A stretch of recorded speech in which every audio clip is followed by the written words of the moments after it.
something you mentioned about Gandhi in the book. I forget whether it was E.M. Forster or one of the passages from Thoreau, which talks about Gandhi's utopic vision that Hedgewar critiques. What was that?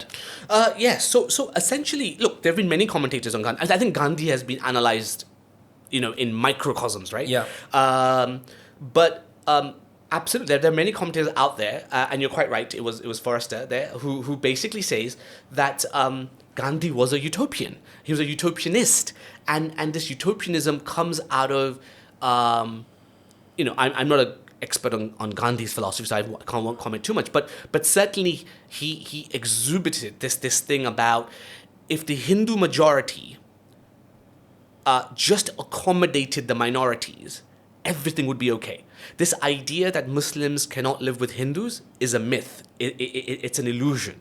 And Hindus just need accommodate a bit more and everything will be okay. That was utopianism. And even when Gandhi, in the face of the realities, so what disturbs Hedgewar quite a lot is in 1921, when the Mappila riots occurred in Kerala. Riots is a euphemism, right? Let's be clear about this. It was a massacre. The British call it a massacre. Gandhi, to Hedgewar's confusion, and he was distraught by it. If you liked the episode, please leave your key takeaways in the comments. It helps us decide future episodes. And of course, make sure you follow Dostcast on Spotify. Dostcast to the moon.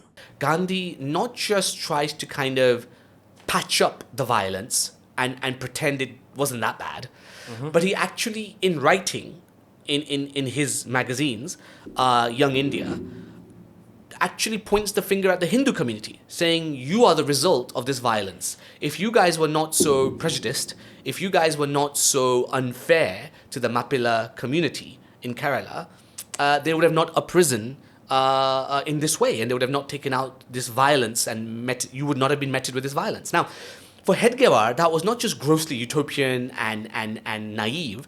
It was that Gandhi didn't understand the ruptures that were happening in the Ottoman Empire, as in 1918 when it was dissolved, and what the dissolution of the Caliph and the Caliphate in Istanbul did to the Indian Muslims here. It caused a crisis of faith across the Islamic world.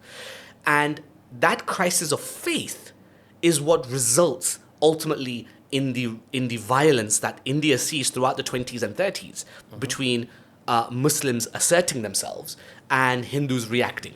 And later on, when the RSS is created, the RSS rapidly grows in this vacuum because the Hindu society is under siege and is fragmented. And then here comes this units of social capital, which suddenly says, hey, I don't care about your caste, class, and creed, right? If you're part of us, you're safe, right? We just look after you. End of story. So suddenly, the RSS grows, but maybe we can cover that later. But I found that these were some of the fundamental differences between Hedgewarianism and Gandhian thought, right? Got it. If you love this episode, make sure you leave a note at the end so we know what more to make of. And of course, follow Dostcast on Spotify. Dostcast to the moon.